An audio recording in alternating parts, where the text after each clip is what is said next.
Hello दोस्तों, स्वागत है आपका आपके YouTube चैनल मीफू वीकेएस पे। मैं विनीत शर्मा आप लोगों का फिर एक बार स्वागत करता हूं। इस वीडियो में हम लोग स्पेशली जो 3.2 एक्सरसाइज है इसको देखेंगे, ठीक है। यानी कि और ये जो आपकी बुक है वो है NCERT, ठीक है। तो क्या क्या क्वेश्चन है आपको मैं इससे पहले वाले वीडियो में बता चुका हूँ। इससे रिलेटेड जो आपकी जो भी चीज़ें यहाँ पे यूज होंगे एक्सरसाइज वो मैं बता चुका हूँ, ठीक है। तो पहले क्वेश्चन पे हम लोग चलते हैं बिना किसी देरी के। फर्स्ट का जो फर्स्ट पार्ट है ये वाला, कक्षा 10 के 10 विद्यार्थियों ने एक गणित की पहली प्रतियोगिता में भाग लिया, ठीक है। फिर ये तो क्वेश्चन रहा, इसके ऊपर इसको सबसे पहले पढ़ लीजिए।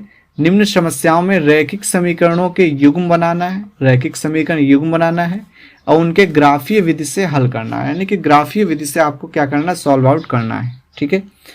तो ये क्वेश्चन ऊपर का रहा, ये दो क्वेश्चन यहाँ पे दिए हुए हैं, ठीक है। तो इसके लिए ग्राफीय विधि से हल करने के लिए हमको ग्राफ को समझना पड़ेगा, ग्राफ में क्या क्या चीजें यूज होती हैं। तो सबसे पहले उस चीज को हम लोग समझेंगे। उसके लिए यहाँ पे मैं ब्लैक बोर्ड ले लेता हूँ, ठीक है। चलिए ये रहा ब्लैक बोर्ड।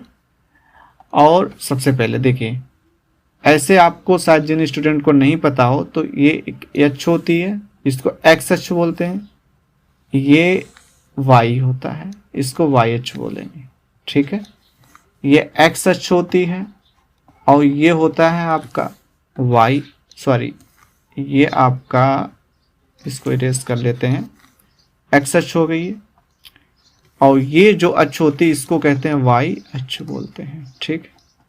अब यहाँ पे लिखेंगे x, ये होगा x डैश, ये होगा आपका y और नीचे होगा y डैश। अब डैश का मतलब क्या है, x का मतलब है कि x की धन दिशा होगी। कौन सी दिशा होगी, धन दिशा। मतलब जो धन दिशा होगी वो इस तरफ बढ़ेंगे और ये होगी आपकी ऋण दिशा। क्या होगी, ऋण दिशा। x अक्ष की ऋण दिशा ये होगी, ठीक।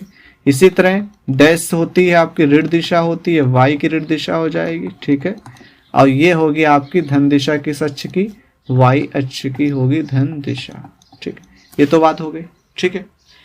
इस अक्ष का दूसरा भी नाम होता है x अक्ष का, इसका नाम दूसरा नाम होता है वो है आपका भुज। क्या नाम है आपका, भुज। x अक्ष का जो दूसरा नाम है भुज है, y अक्ष का जो दूसरा नाम है उसको बोलते हैं कोटि। अब x अक्ष y अक्ष जिस बिंदु पे एक दूसरे को काटते हैं इस बिंदु को कहते हैं ओरिजिन या बोल सकते हैं मूल बिंदु। इसको क्या बोलते हैं, मूल बिंदु, ठीक है। तो आप लोग याद रखें, मूल बिंदु के निर्देशांक होते हैं 0,0, मतलब 0,0। और आप लोग ये भी ध्यान रखिए, ये तो भुज हो गया, ठीक है। अब कहने का मतलब धन दिशा का मतलब इधर +1 लेंगे, 2 लेंगे, 3 लेंगे, इस तरह की वैल्यू हम लोग टेक करेंगे। यहाँ पे क्या लेंगे, -1, -2, -3, इस तरह से वैल्यू टेकन होगी माइनस की ऋण दिशा में, ठीक है। ये तो बात हो गई। अब इस पे निर्देशांक को दर्शाया जाता है। निर्देशांक को दर्शाने के लिए आपको क्या करना है कि आप लोग सबसे पहले निर्देशांक देखिए। निर्देशांक दो चीजों से मिलकर बना होता है, पूरा XY प्लेन है। पहले लिखेंगे भुज की वैल्यू, उसके बाद लिखेंगे कोटि की वैल्यू। यानी कि जो फर्स्ट वैल्यू होगी वो आपकी भुज होगी और जो सेकंड वैल्यू होगी वो क्या होगी, कोटि होगी। मतलब कहने का मतलब x का मान पहले लिखेंगे, y का मान बाद में लिखेंगे, ठीक है। भुज की वैल्यू पहले और कोटि की वैल्यू बाद में, यानी y की वैल्यू बाद में, ठीक है।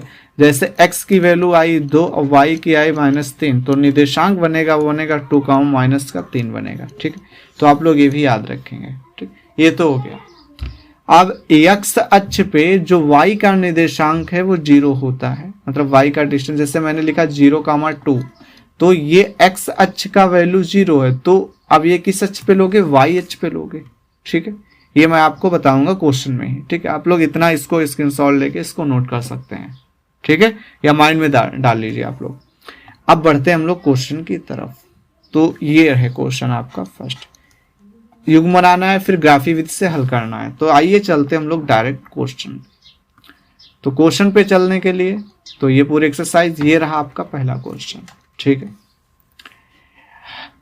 अब क्वेश्चन ये है, ये फर्स्ट का फर्स्ट क्वेश्चन है, फर्स्ट का ये फर्स्ट क्वेश्चन है, ठीक है। तो सबसे पहले समीकरण युग्म बनाना है, उसके बाद उसको ग्राफीय विधि से हल करना है। तो सबसे पहले हम लोग समीकरण युग्म बनाते हैं, समीकरण युग्म बनाते हैं। तो यहां पर क्या है कि कक्षा 10 के 10 विद्यार्थियों ने गणित की पहली प्रतियोगिता में, मतलब पजल में जो है पार्टिसिपेट किया। यदि बोल रहे हैं लड़कियों की संख्या जो है लड़कों की संख्या से 4 अधिक है, तो प्रतियोगिता में भाग लिए गए लड़कों और लड़कियों की संख्या को ज्ञात करना है अलग अलग। तो कैसे करेंगे? सबसे पहले हम दो चर में रैखिक समीकरण चैप्टर चल रहा है, तो मानना पड़ेगा हमको। मान लेते हैं, माना जो लड़कियों की संख्या है, मान लेते हैं जो लड़कों की संख्या है, लड़कों की संख्या को यहाँ पे मान लेते हैं x मान लेते हैं, ठीक है। और जो लड़कियों की संख्या है, गर्ल्स की संख्या है, नंबर ऑफ गर्ल्स है, लड़कियों की संख्या को क्या मान लीजिए आप लोग? y मान लीजिए। लड़कियों की संख्या को क्या मान लीजिए? y, ठीक है। तो लड़कों और लड़कियों की संख्या जो टोटल है वो कितने? 10 विद्यार्थी हैं। कितने? 10। तो प्रथम शर्त के अनुसार x प्लस वाई बराबर क्या होगा आपका? 10 हो जाएगा, ठीक है। इसको समीकरण 1 मान लेंगे प्रथम शर्त अनुसार। कह रहा है कक्षा 10 के 10 विद्यार्थियों ने, विद्यार्थी मतलब लड़के और लड़कियां मिला के आपके विद्यार्थी 10 हो गए। फिर आगे बोल रहे हैं यदि लड़कियों की संख्या कितनी है? लड़कियों की संख्या y जो है, लड़कियों की संख्या जो है लड़कों की संख्या से 4 अधिक। तो लड़के कितने? x हैं, x से कितना अधिक है? 4 अधिक है, ठीक है। तो इसको मान लेंगे हम समीकरण 2 मान लेंगे। ओके, तो ये तो बात हो गई। कहने का मतलब हमको 2 समीकरण मिल गए। तो ये तो हो गए आपके रैखिक समीकरण युग्म हो गए। इनको बोलेंगे समीकरण युग्म। क्या बोलेंगे? समीकरण युग्म बोलेंगे। ये रैखिक समीकरण युग्म हो गए। ये पहला काम तो हो गया जो क्वेश्चन कह रहा था। अब दूसरी बात ये है कि इसको ग्राफीय विधि से हल करना है। अब ग्राफीय विधि से हल करने के लिए टेबल बनानी पड़ती है। तो आप लोग इसको देख लीजिए, नोट कर लीजिए। मैं यहाँ पे चेंज कर रहा हूँ, यहाँ पे देखिए। तो ये रहा आपका ब्लैक बोर्ड, ठीक है। तो क्या है देखिए, अब मैं इसको बनाऊंगा, इसकी टेबल बनाऊंगा, ग्राफीय विधि से कैसे हल करना है वो बताऊंगा, ठीक है। तो मैं इसको कर रहा हूँ erase. x plus y is equal to 10 याद रखेंगे, ठीक है, समीकरण 1, ठीक। और y is equal to x plus 4, okay. तो लड़कियों लड़कों की संख्या कितनी मानी? x मानी है, ठीक। इसके लिए टेबल वगैरह बनानी पड़ेगी, इसके लिए मैं इरेज करता हूँ, ठीक है। तो सबसे पहला समीकरण जो था, तो यहां पे लिखेंगे समीकरण 1, ठीक, की सारणी कैसे बनाते हैं टेबल देखिए आप लोग कि x प्लस वाई बराबर था 10 था, ठीक है। तो टेबल बनाने के लिए समीकरण फर्स्ट यहाँ पे है। सबसे पहले आप लोग क्या करेंगे? x बराबर 0 रखेंगे। जब x बराबर 0 इस समीकरण में रखने पर, ठीक है, तो x की वैल्यू 0 रखिए, y हो गया और ये हो गया 10। तो y इज इक्वल टू क्या हो गया? 10। कहने का मतलब जो निर्देशांक बना वो बना 0,10। जब हमने x 0 लिया तो y कितना मिला? 10 मिला। इसी तरह से y बराबर क्या रखेंगे? 0। जब y बराबर 0 रखेंगे तो x की वैल्यू x प्लस 0 बराबर क्या होगा? 10। तो x में 0 जोड़ेंगे, x आएगा, 10 आ गया। कहने का मतलब x की वैल्यू 10 है तो y की वैल्यू क्या है? 0। मैंने कहा पहले x का मान फिर y का मान, ठीक है। तो 10,0 हो गया, ठीक है। 0,10 और ये 10,0 हो गया, ठीक है। तो ये बात आप लोग याद रखेंगे। तो अब इसकी टेबल बनाते हैं। सारणी का मतलब यहाँ पे टेबल बनाते हैं। यहाँ पे चलिए यहाँ पे बना लेते हैं। तो ये रही टेबल आप लोगों की। x ये आपका x है, ये y है। पहले हमने x की वैल्यू 0 ली तो y का मान कितना निकला? 10 निकला। फिर हमने y0 लिया, y की वैल्यू क्या है? 0। x का मान कितना निकला? 10 निकला। तो ये समीकरण 1 की सारणी हो गई, ठीक है। ग्राफीय विधि से आपको ऐसे हल करना है, ठीक है। एक बार x0, दूसरी बार y0, ठीक। टेबल बन गई। अब हम लोग यहाँ पे लिखेंगे समीकरण 2 की सारणी। आप समीकरण 2 के लिए यहाँ पे इसको लिखते हैं, ये रहा। अब समीकरण 2 क्या था? जो समीकरण 2 है वो ये कह रहे थे कि जो क्या कह रहे थे देख लीजिए यहाँ पे कि जो कक्षा 10 के 10 विद्यार्थियों ने लड़कियों की संख्या लड़कों की संख्या से। अब लड़कियों मतलब बॉयज की संख्या को हमने क्या माना था, लड़कों की संख्या को क्या माना था, x माना था। और गर्ल्स की संख्या को, लड़कियों की संख्या को क्या माना था, y माना था। जो लड़कियों की संख्या y इज इक्वल टू क्या था, x प्लस 4। मतलब जो लड़कियों की संख्या है वो लड़कों की संख्या से क्या है, 4 अधिक है। ठीक है, ओके। तो y is equal to x plus 4 ये दूसरा समीकरण आपका बना था स्टार्टिंग में। ठीक है, तो इसको इरेज कर लेते हैं, फिर चलते हैं हम लोग वापस ब्लैक बोर्ड पे, समझना है। ठीक है, तो y इज इक्वल टू समीकरण 2 क्या था, अब यहां पे लिख सकते हैं आप लोग समीकरण 2 की सारणी, समीकरण 2 की सारणी। अब भाई y इज इक्वल मतलब y इज इक्वल टू था जो लड़कियों की संख्या लड़कों की संख्या से 4 अधिक थी, तो y is equal to x plus 4 था आपका। तो यहां से फिर वही इसको समीकरण सेकंड माना था हम लोगों ने, तो इसके लिए क्या करेंगे, एक बार x बराबर 0 रखेंगे, x बराबर 0 इसमें रखिए आप लोग। रखने पर तो क्या होगा, x बराबर 0 रखेंगे तो y इज इक्वल टू आएगा 0 प्लस 4। तो यहाँ पे y की वैल्यू क्या हो गई, 4। निर्देशांक बन गए 0,4। ठीक है, ये क्या बन गया। अब क्या रखेंगे, y बराबर क्या पुट करेंगे, 0। y बराबर 0 जब रखेंगे, जब y आप लोग 0 रखेंगे तो 0 is equal to x plus 4 होगा। x बराबर निकालेंगे, 4 का पक्षांतरण करेंगे तो माइनस का 4 होगा, यानी कि माइनस का 4 और y की वैल्यू क्या हो गई, 0। तो ये हो गया। कहने का मतलब जो समीकरण 2 की सारणी बनेगी वो किस हिसाब से बनेगी, वो ऐसे बनेगी। यहाँ पे 2 लाइन, एक ये लाइन हो गई, एक लाइन हो गई, x हो गया, ये क्या हो गया, y हो गया। ठीक है, x हो गया, y हो गया। अब क्या है कि x का मान 0 जब हमने पुट किया था 0, तो y का मान कितना निकला था, यहाँ से देखिए 4 निकला था, 4 लिख लेंगे। जब हम लोगों ने y0 पुट किया था तो x का मान कितना निकला, -4 निकला। ठीक है, तो आप लोग ऐसे टेबल आपको बनानी है। इसके बाद क्या करना है, आपको यहाँ पे ड्रॉ करना है। कैसे, देखिए सबसे पहले यहाँ पे इस तरह से एक लाइन खींच लेते हैं ऐसे। ठीक है, ऐसे ये लाइन खींच ली हमने और एक ये लाइन खींच लेते हैं। अब यहाँ पे क्या है कि आपको ग्राफ, ये ग्राफ हो गया। ठीक है, तो मैं इक्वल पार्ट ले लेता हूँ। ठीक है, एक ये हो गया 1, ये आपका 2 हो गया, ये 3, 4, 5, 6, 7, 8, 9 एंड 10। ठीक, 10 तक लिया क्योंकि 10 यहाँ पे 10 है मैक्सिमम। ठीक है, तो यहाँ पे इसी तरह से 1, 2, 3, 4, 5, 6, 7, 8, 9 एंड 10। ठीक, इसी तरह से 1, 2, 3, 4, आप ज़्यादा तो ले सकते हैं, कोई प्रॉब्लम नहीं है। ठीक, 10 से भी ज़्यादा ले सकते हैं।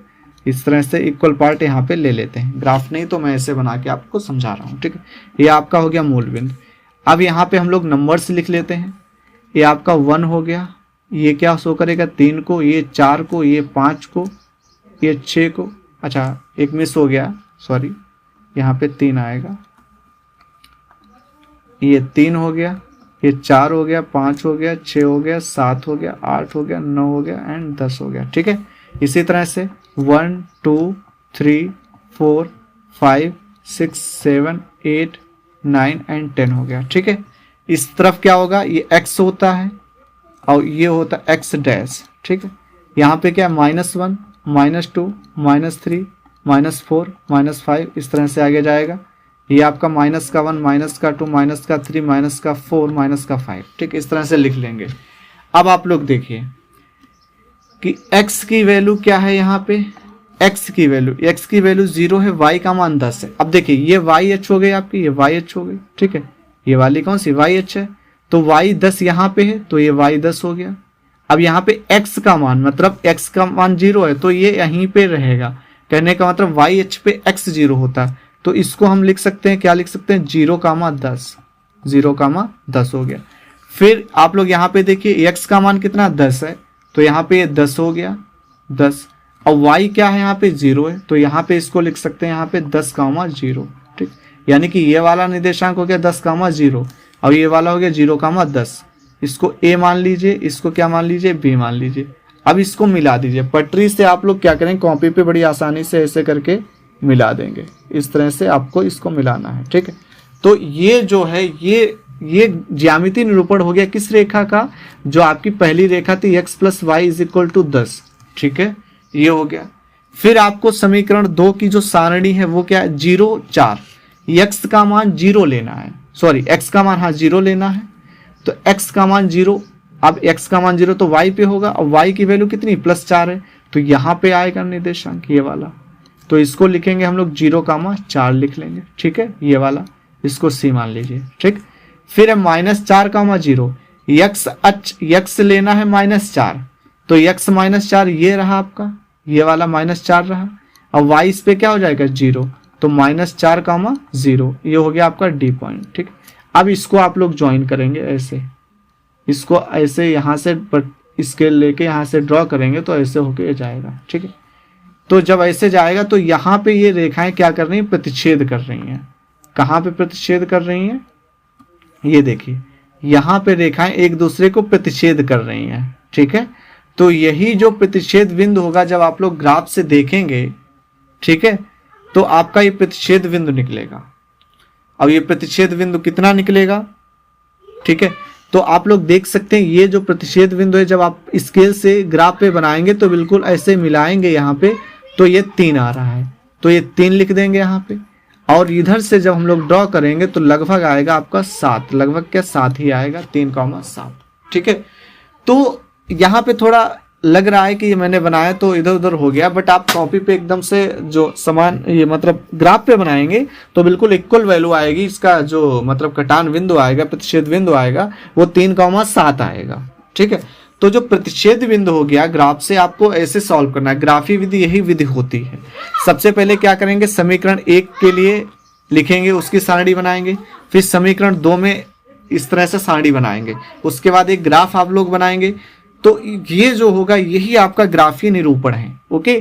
तो ग्राफ पे बिल्कुल सही आएगा आपका, ठीक। मैंने यहाँ पे समझाने के लिए आप लोगों को बताया है, ठीक। तो यहाँ पे लिखेंगे हम लोग, क्या लिखेंगे, ग्राफ से, मैं यहाँ पे स्टाइलिश का कलर चेंज कर लेता हूँ कि ग्राफ से क्या मिल गया कि जो कटान बिंदु प्रतिच्छेद बिंदु मिल गया, दोनों रेखाओं का प्रतिच्छेद बिंदु कितना मिल गया आप लोग बताइए, 3,7। तो जो 3 है वो किसको शो करेगा, x को, और 7 किसको शो करेगा, y को। कहने का मतलब x की वैल्यू यहाँ पे लिखेंगे, x की वैल्यू 3 है, y की वैल्यू 7 है। अब x क्या हमने माना था, x माना था हमने लड़कों की संख्या को, तो ग्राफी विधि से जो लड़कों की संख्या आएगी, लड़कों की संख्या वो कितनी आएगी, 3 आएगी, और जो लड़कियों की संख्या आएगी, नंबर ऑफ गर्ल्स आएगा, वो कितना आएगा, 7 आएगा, ओके।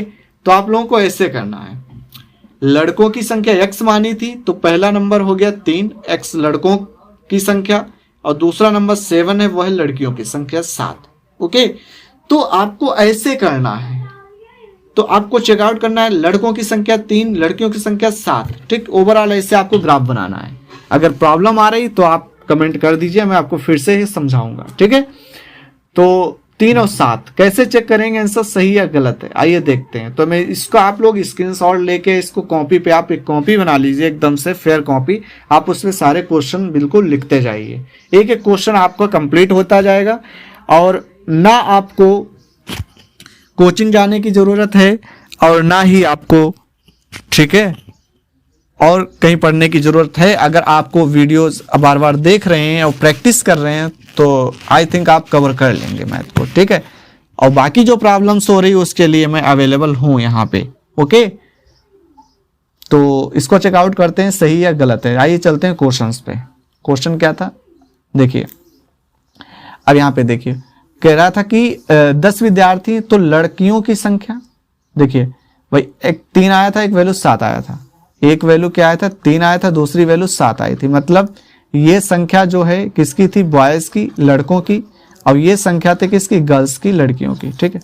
तो इनको ऐड करिए, 3 + 7 कितना होता है, 10 होता है, तो कहने का मतलब 10 विद्यार्थी हैं। अब आगे लिखा हो लड़कियों की संख्या लड़कों की संख्या से, लड़कियों की संख्या कितनी है, 7 है, 7 3 से कितना अधिक है, 4 अधिक है, अंतर कितने का, 4 का है। तो कहने का मतलब ओवरऑल हमारा आंसर एकदम से सही है, आप लोग भी ऐसे चेकआउट कर सकते हैं, ओके। तो आई थिंक आप लोग को समझ में आ गया होगा फर्स्ट का फर्स्ट क्वेश्चन। जो नेक्स्ट वीडियो आएगा उसमें फर्स्ट का सेकेंड और भी रिमेनिंग क्वेश्चन है वो सारे आपको देखने को मिलते रहेंगे। तो आप जुड़े रहिए हमारे चैनल मीफू वीकेएस से, और ज़्यादा से ज़्यादा आप जो वीडियो शेयर कीजिए और चैनल को सब्सक्राइब कीजिए, जिससे जो हमें भी मोटिवेशन मिले आप लोगों के लिए मैं और भी चीज़ें ला सकूं।